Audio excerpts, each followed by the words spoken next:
ये खबर वैन के फादर जलपान के पास पहुंच जाती है और वो ये सुनकर बहुत ही शौक हो जाता है और तुरंत अपने बटलर को कहता है कि नाइट को रेडी करो और पड़ोसी लॉर्ड से भी मदद मांगो। बटलर उससे कहता है कि वैन से भी हेल्प लेनी चाहिए क्योंकि उसका विलेज पास में ही है, लेकिन जलपा उसकी बात का मजाक उड़ा देता है और कहता है कि उसके पास तो सोल्जर भी नहीं होंगे। फिर जलपा अपनी आर्मी के साथ सुखडिक पहुंचता है, लेकिन तब तक सिटी एनिमीज के कब्जे में आ चुकी होती है और वाइब्रेन स्क्वाड ने साउथ के गेट को पूरा डिस्ट्रॉय कर दिया होता है। जब अपनी आर्मी को संभालने की कोशिश करता है तभी वाइब्रेन ऊपर से बम गिरा देते हैं, जिससे कि उनकी आर्मी काफी हद तक खत्म हो जाती है। जलपा डर जाता है और सोचता है कि अब सब कुछ खत्म हो गया। तभी अचानक वाइब्रेन वापिस से चले जाते हैं। दरअसल वेस्ट गेट पर आर्ट ने अपने मित्रिल पपेट से उन वाइब्रेन को दूर से ही मार दिया था। वैन उसकी पावर को देखकर बहुत ही हैरान हो जाता है क्योंकि वो सिटी के बाहर रहकर भी फाइट कर रही होती है। तभी वैन डिसाइड करता है कि वो एनिमीज का ध्यान भटकाएगा ताकि सब सेफली वापस जा सके, लेकिन उसी वक्त कुछ एनिमीज नाइट उन्हें देख लेते हैं और उनकी तरफ अटैक करने के लिए बढ़ जाते हैं कि अपनी मशीन गन क्रॉसबो से तुरंत कई एनिमीज को गिरा देता है और डी भी अपनी टीम के साथ फाइट में ज्वाइन करता है। एनिमी आर्चर्स दूर से अटैक करने की कोशिश करते हैं, लेकिन कजूला, ऑर्थो और पुरिल उन्हें खत्म कर देते हैं। ये देखकर एनिमी नाइट्स गुस्से में आ जाते हैं और फुल फोर्स के साथ अटैक करने का फैसला करते हैं। जैसे ही वैन ये देखता है वो तुरंत सभी को रिट्रीट करने का ऑर्डर दे देता है और तो उससे कहता है कि हम ये फाइट जीत सकते हैं, लेकिन वैन कहता है कि उनका मेन गोल जिंदा वापस जाना है। वो कहता है कि अगर किसी की जान चली गई तो जीत का कोई फायदा नहीं होगा और वो बाद में फिर से फाइट कर सकते हैं। दूसरी तरफ जलपा अपनी आर्मी के साथ वापस सिटी पहुंचता है और वो खुद को बहुत ही लकी मानता है कि वो बच गया, लेकिन उसकी आर्मी काफी दूर हो चुकी होती है और होप खो चुकी होती है। तभी उसका बड़ा बेटा मुर्गा वहाँ पर आता है और जलपा उस पर गुस्सा करने लगता है कि वो लेट क्यों आया। मुर्गा माफी मांगता है। तभी किंग वहाँ पर आता है और जलपा को डांट देता है कि अपना गुस्सा अपने बेटे पर मत निकालो। दोनों बाप बेटे किंग के सामने झुक जाते हैं और किंग उनसे सुखडिट के बारे में पूछता है। जलपा बताता है कि वाइब्रेन और नए वेपन्स की वजह से सुखडिट हार गया। किंग कहता है कि शायद से वैन की टीम ने वाइब्रेन को रोका होगा, लेकिन जलपा इस बात पर यकीन नहीं करता। अब बेटा उसे बताता है कि वैन ने अपने विलेज को फोर्ट्रेस बना दिया और एक ड्रैगन को भी हरा दिया। ये सुनकर जलपा बहुत ही चुप हो जाता है। तभी किंग मुर्गा को देखकर पूछता है कि क्या तुम अपने छोटे भाई से जेलस हो क्योंकि वो अब बेरोन बन चुका है। मुर्गा रो पड़ता है और कहता है कि अपने भाई पर गर्व करता है। रात को वैन और उसकी टीम जंगल में रेस्ट कर रही होती है और सब काफी थक चुके होते हैं। डी वैन से पूछता है कि अब आगे क्या प्लान है, लेकिन वैन को कुछ भी समझ में नहीं आता। वो घर वापस जाना चाहता है, लेकिन उसे पता होता है कि सुखडिट को ऐसे छोड़ना सही नहीं है। तभी आर्ट कहते हैं कि वो दोबारा से उस जोन में जाने से डर रही है क्योंकि वहाँ पर बेगुनाह लोग भी मर रहे हैं। वैन आर्ट की बात से एग्री करता है, लेकिन वो इतना जरूर कहना चाहता है कि बाद में उसे कोई कंप्लेन ना करे। तभी उसे एक आइडिया आता है और वो कहता है कि वो आर्मी के लिए एक कैटापल्ट बनाएगा और उन्हें सप्लाई करेगा। उसके बाद वो सब आराम से घर वापस जाते हैं और तुरंत एक कैटापल्ट बनाकर सबको दिखाता है, लेकिन सब कहते हैं कि ये काफी बड़ा है इसलिए ऐसे ले जाना मुश्किल होगा। वैन थोड़ा सा सोचता है और कहता है कि वो इन्हें बैटलफील्ड पर ही बना देगा। अगली सुबह वैन को अपनी कल की बात पर पूरा रिग्रेट हो रहा होता है क्योंकि उसे खुद अब वॉर जोन में जाना पड़ेगा। वो थोड़ा सा कंप्लेन करता है, लेकिन उसकी टीम को पूरा यकीन होता है कि उनका ये नया वेपन वॉर में काम आएगा। थोड़ी देर के बाद वो सुखडिट के पास वाले सिटी पहुंच जाते हैं जहाँ पर सब नॉर्मल लग रहा होता है, लेकिन सोल्जर काफी ज्यादा होते हैं। डी बताता है कि डिफीट के बाद यहाँ पर आर्मी अपनी स्ट्रेंथ वापस से बना रही है। तभी कुछ नाइट्स उसका रास्ता रोक देते हैं और उनका लीडर जलपा होता है जो कि वैन का फादर है। वैन अपने फादर को ग्रेट करता है, लेकिन जलपा उससे पूछता है क्या तुम सच में ड्रैगन को मारकर बेरोन बने हो। वैन हाँ बोलता है और कैजुअली बोलता है कि वो बस एक फॉरेस्ट ड्रैगन था। ये सुनकर नाइट्स भी हैरान हो जाते हैं और जलपा पूछता है कि तुमने ये कैसे किया। वैन कहता है कि ये सब उसकी बलिष्ठा की वजह से हुआ है, लेकिन जलपा इस बात पर यकीन नहीं करता और गुस्सा हो जाता है। तभी मीरा वहाँ पर आ जाती है और वैन को बताती है कि किंग भी यहीं पर है और उसके लिए नए वेपन्स देखना चाहते हैं। ये सुनकर वैन के दिमाग में एक आइडिया आता है और अपने फादर से कहता है कि क्या उसका बलिष्ठा देखना चाहेंगे। उसके बाद वो किंग को अपना वेपन दिखाने की तैयारी करता है। मीरा वैन से कहते है कि अपनी बलिष्ठा को दिखाए, लेकिन वैन बताता है कि उसने उसका डिजाइन अब और अपग्रेड कर दिया है। ये सुनकर मीरा उसके साथ बात करने लगती है, जबकि जलपा उन्हें देखकर बहुत ही इरिटेट हो रहा होता है। उसके बाद वो तीनों किंग से मिलने के लिए जाते हैं, जहाँ पर वैन गार्ड को देखकर बहुत ही इम्प्रेस हो जाता है। मीरा उससे कहते है कि ये सब बहुत ही स्ट्रॉन्ग है, लेकिन फिर मजाक में बोल देती है कि वैन उन्हें अपने इक्विपमेंट से हरा सकता है। ये सुनकर गार्ड्स को बहुत ही बुरा लगता है और वैन थोड़ा सा एम्बेरस हो जाता है। फिर वो सब किंग के पास जाते हैं जहाँ पर मीटिंग चल रही होती है सुखडिट को वापस लाने के लिए। वैन वहाँ पर आर्ट के फादर काउंट फ्रेडरियो को भी देखता है, लेकिन उसे समझ में नहीं आता कि उनसे कैसे बात करे। मीटिंग में अपडेटा बताता है कि लंट्रा किंगडम ने इस बार वाइब्रेन और बॉम्ब जैसे वेपन का यूज करके सुखडिट को एक ही दिन में जीत लिया। ये सुनकर सब टेंशन में आ जाते हैं क्योंकि उनके पास इसका कोई काउंटर नहीं है। तभी किंग वैन से पूछते हैं कि क्या उसके पास कोई प्लान है। वैन कहता है कि अगर हम वाइब्रेंस को पहले से हरा दे तो वो बॉम्ब्स को गिरा ही नहीं पाएंगे। ये सुनकर बाकी नोबल्स उसका मजाक उड़ाने लगते हैं, लेकिन किंग को लगता है कि वैन कुछ कर सकता है, इसलिए उसे फ्रंट लाइन पर जाकर लीड करने को कहता है। ये सुनकर सब बहुत ही शौक हो जाते हैं। जब वैन मना कर देता है वो कहता है कि वो फाइट करने वाला नहीं है बल्कि सपोर्ट टाइप है और वो खुद को रिस्क में नहीं डालना चाहता। और ये सुनकर सब उसे सेल्फिश कहने लगते हैं और जलपा उस पर और गुस्सा हो जाता है। तभी वैन कहता है कि यहाँ पर किसी को नहीं पता कि एक छोटे से विलेज को बचाना कितना मुश्किल होता है। ये सुनकर किंग उससे कहता है कि तुम अपनी बातों को कंटिन्यू करो, लेकिन स्ट्रेटजी बताने की वजह वैन अपने स्ट्रगल के बारे में बताने लगता है। वैन कहता है कि उसने अपने विलेज को पहले से काफी स्ट्रॉन्ग बना दिया है, लेकिन फिर भी वो छोटा है और अगर यलंत्रा अटैक करे तो वो गिर सकता है। और ये सुनकर एक नोबल पूछता है कि एनिमी एक छोटे से विलेज पर अटैक क्यों करेगा। तभी अब पेटा बताता बताता है कि उन्होंने एक प्रिंस तक को भेजा था उस विलेज को जीतने के लिए, जो दिखाता है कि वो इस बार वो सीरियस है। ये सुनकर सब टेंशन में आ जाते हैं। वैन कहता है कि वो अपने विलेज को बचाना चाहता है, इसलिए वो यहाँ पर रिस्क नहीं ले सकता। काउंट फेंड्रियो उससे पूछते हैं कि क्या तुम अपने विलेज पर रहकर इतनी बड़ी आर्मी का सामना कर पाओगे। वैन कॉन्फिडेंस के साथ हाँ कहता है, लेकिन कोई उसकी बात पर यकीन नहीं करता। फिर वैन किंग से कहता है कि वो डायरेक्ट फाइट नहीं करेगा, लेकिन सपोर्ट देगा। वो कहता है कि वो आर्मी को बलिस्टा और कैटापल्ट्स प्रोवाइड करेगा जब उसे अपने नए विलेज भेज दिया जाए। किंग इस बात को मान लेता है। वैन तुरंत सभी को बाहर ले जाता है और डेमो के लिए एक बलिस्टा और कैटापल्ट बना देता है। ये देखकर सब नोबल बहुत ही हैरान हो जाते हैं, लेकिन जेल्पा कहता है कि ये सिर्फ दिखावा है और इससे कुछ नहीं होगा। वो वहाँ से चला जाता है, लेकिन बाकी सभी देखते रहते हैं। वैन बताता है कि उसका कैटापल्ट ऐसे वेपन फायर करेगा जो कि वाइब्रेन को गिरा सकते हैं। किंग उसकी बात पर भरोसा कर लेता है और सबको अपने काम पर लगने को कहता है। तभी टिल वहाँ पर आता है और आर्ट को साथ ले जाता है। आर्ट अपने फादर को देखकर डर जाती है और धीरे से उनसे बात करने की कोशिश करती है, लेकिन उसके फादर उसे इग्नोर कर देते हैं और कहते हैं कि वो अभी वॉर की तैयारी में बिजी है। और ये देखकर आर्ट थोड़ी सी उदास हो जाती है। वैन आर्ट से पूछते हैं कि क्या वो ठीक है और टिल को कहता है कि उसे वापस से जाकर रेस्ट करने दे। रात को वैन अपनी टीम के साथ स्ट्रेटजी बनाता है और कॉम को आर्टिलरी का लीडर बनाता है, जबकि डी और औरतों प्रोटेक्शन की जिम्मेदारी लेते हैं। और ये देखकर वैन बहुत ही खुश हो जाता है और मीरा कहती है कि अब फाइनल बैटल का टाइम आ गया है। वो कहता है कि अब एलिमेंटल मैजेस का जमाना खत्म हो रहा है और टेक्नोलॉजी का जमाना शुरू हो चुका है। अगले दिन वॉर शुरू हो जाता है और आर्मी फोर्ट्रेस की तरफ बढ़ने लगती है।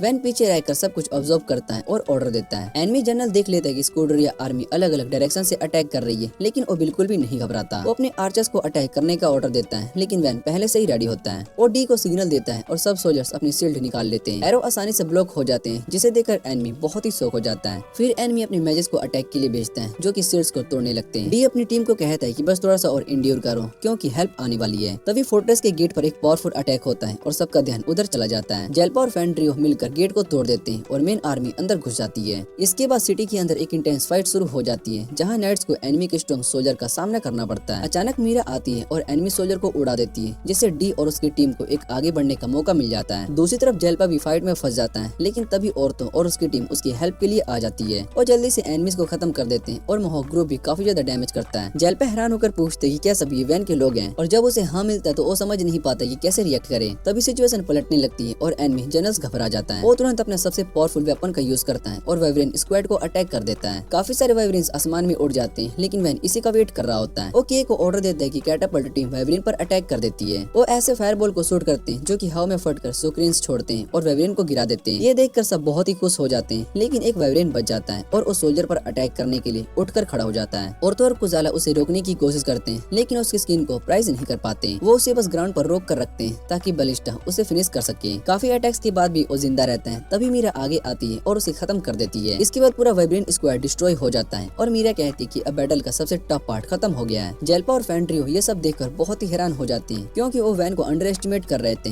दूसरी तरफ एनिमी जनरल समझ जाते हैं कि अब वो नहीं जीत सकते और भागने की कोशिश करते हैं, लेकिन औरतों और कुजुला उसके सामने आ जाते हैं, जिसे देखकर वो हार मान लेते हैं और वॉर खत्म होने के बाद जेल्पा वहाँ से जाने लगते हैं। मुर्गा उससे कहता है कि क्या तुम वैन से मिले बिना जा रहे हो, लेकिन जेल्पा कहता है कि वो वैन के बारे में गलत था और अब उसका सामना नहीं कर सकता। वॉर जीतने के बाद वैन अपनी टीम के साथ विक्ट्री सेलिब्रेट कर रहा होता है। तभी डी उससे कहता है कि इस जीत का पूरा क्रेडिट तुम्हें ही दिया जाता है, लेकिन वैन हम्बल रहता है और कहता है कि उसने सिर्फ पीछे रहकर ऑर्डर्स दिए, असली मेहनत सबने फ्रंट लाइन पर किया है। तभी औरतों और कुलाजा वहाँ पर आ जाते हैं और अपने साथ एलेंट्रा का जनरल भी ले आते हैं। मीरा तुरंत उससे पूछताछ करने के लिए आगे बढ़ जाती है। जनरल डर के मारे सबको सच बोल देता है। वो बताता है कि उसका प्लान सुग्रुडिया किंगडम के 3 जगह पर अटैक करके उसे बड़ा हिस्सा कैप्चर करना था, जिसमें वैन का विलेज सुगडिक और ऑलरेडी उनका टारगेट था, और तीसरा टारगेट फेंड्रियो कंट्री था। और ये सुनकर आर्ट के लिए सबसे बड़ी टेंशन वाली बात बन जाती है।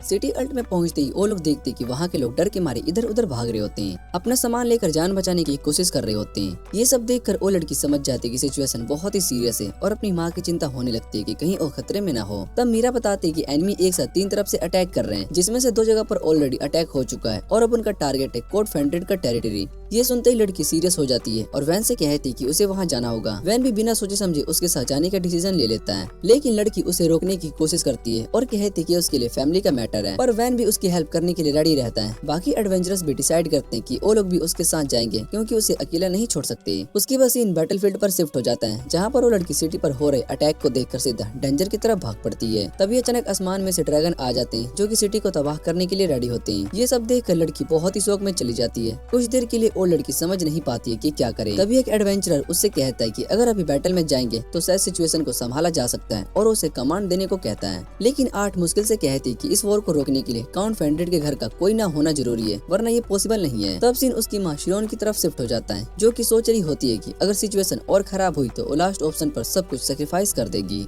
दूसरी तरफ एनिमी आर्मी पहले से अपनी जीत को सेलिब्रेट कर रही होती है, लेकिन तभी अचानक आसमान से एक सिल्वर शैडो जैसा कोई अटैक करता है और ड्रैगन को आसानी से हराने लगता है। वो कोई और नहीं बल्कि आर्ट होती है, जो कि सिटी को बचाने के लिए आ चुकी थी। अपनी फास्ट और प्रिसाइज शॉट स्किल से वो एनिमीज को एक के बाद एक खत्म करने लगती है, जिससे कि वो कुछ हो ही ना। एनिमीज ये देखकर अपना टारगेट चेंज करने का प्लान बनाते हैं और सोचते हैं कि इसकी पावर सोर्स को अटैक करना होगा। आर्ट थोड़ी सी नर्वस हो जाती है क्योंकि उसे स्ट्रेटजी का ज्यादा नॉलेज नहीं होता। उसके हाथ तक कांपने लगते हैं, लेकिन फिर भी वो हिम्मत करके सभी की मदद मांगती है और फ्रंट लाइन पर जाने का डिसीजन लेती है। अपने पपेट के साथ वो एनिमीज को काटना शुरू कर देती है और तभी बाकी एडवेंचरस भी उसकी हेल्प के लिए आ जाते हैं। सब मिलकर एनिमीज को इफिशिएंटली हराने लगते हैं और बैटल और भी इंटेंस हो जाती है। वॉर के बीच सब लोग अपनी पूरी ताकत को लगा देते हैं और बिना किसी साथी को खोए एनिमीज को हरा देते हैं। लेकिन जब वो आसमान की तरफ देखते हैं तो पता चलता है कि अभी भी काफी ड्रैगन्स और वाइब्रेंस बाकी है, यानी कि सिचुएशन अभी डेंजरस है। तब एनिमी जनरल ऑर्डर देता है कि सिल्वर नाइट को खत्म करो। इधर आर्ट अपने पपेट के साथ आगे बढ़ती रहती है और अपने फ्रेंड्स की हेल्प से एनिमीज को हराती रहती है। सब लोग देखकर बहुत ही हैरान होते हैं कि वो एक साथ 2 पपेट को कंट्रोल कर रही है। आर्ट बताती है कि उसकी मैजिक ज्यादा देर तक नहीं चलेगी, लेकिन फिर भी वो हार नहीं मानेगी। अपनी पूरी पावर के साथ वो एनिमीज को लगातार खत्म करती रहती है, चाहे उसकी स्ट्रेंथ धीरे धीरे कम ही क्यों ना हो रही हो। वो याद करती है कि लोग उसकी पपेट मैजिक को बेकार समझते थे और उसे हमेशा अंडर एस्टिमेट किया गया, लेकिन वैन की वजह से उसने खुद पर दोबारा से भरोसा करना सीखा। अब वो डिसाइड करती है कि वो अपनी पावर का यूज करके अपने प्यारे लोगों को बचाने के लिए करेगी।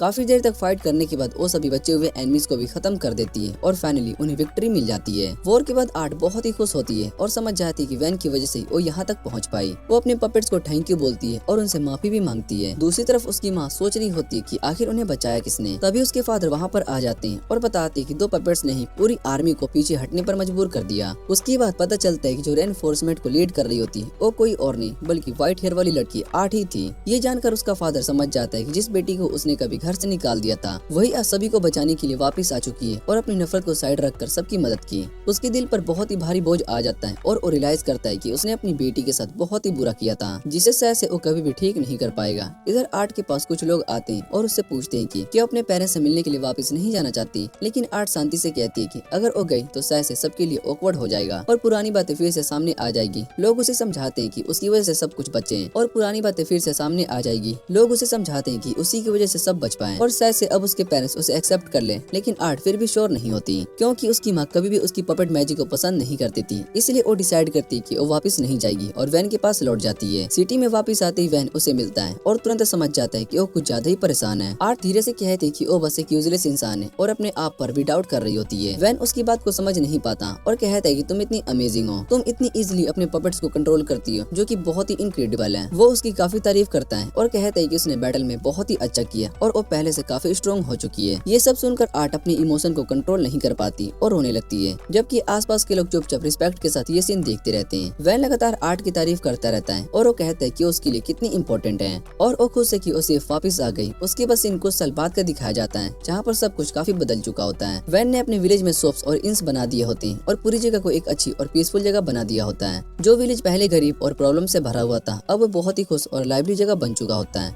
जहाँ अलग अलग लोग मिलकर हार्मनी में रहते हैं। वैन सभी को एक साथ लाने के लिए बारबेक्यू ऑर्गेनाइज करता है, जहाँ पर सब लोग हंसते हंसते बहुत ही एंजॉय करते हैं। वो याद करता है कि कैसे उसके फादर ने घर से निकाल दिया था, लेकिन उसी की वजह से ये जिंदगी नहीं मिली और इतने अच्छे लोग मिले। अब वो समझ जाता है कि जहाँ पर वो सोच रहा था कि उसने सब कुछ खो दिया, वहीं उसने अपनी असली खुशी मिल गई। तभी अचानक से स्पार्टा आता है और वैन को पढ़ाई के लिए बुला लेता है और कहता है कि अब उसे सब कुछ सिखाएगा और तुरंत ही डी भी आ जाता है और उसे ट्रेनिंग के लिए खींचने लगता है। कुछ ही सेकंड में वो दोनों वैन को अपनी तरफ खींचने लगते हैं और सिचुएशन थोड़ी सी फनी और कियोटिक हो जाती है। इतनी कंफ्यूजन को देखकर वैन समझ ही नहीं पाता है कि अब क्या करे, इसलिए वो दूर दूर हटने लगता है। ये देखकर आसपास के लोग हंसने लगते हैं और सीन थोड़ा सा फनी हो जाता है और इसी के साथ इस एनिमे का ये सीजन यहीं पर एंड हो जाता है। अगर आपको ये वीडियो अच्छी लगे तो वीडियो को लाइक करके चैनल को सब्सक्राइब जरूर कर लेना। तो मिलते हैं अगली वीडियो में।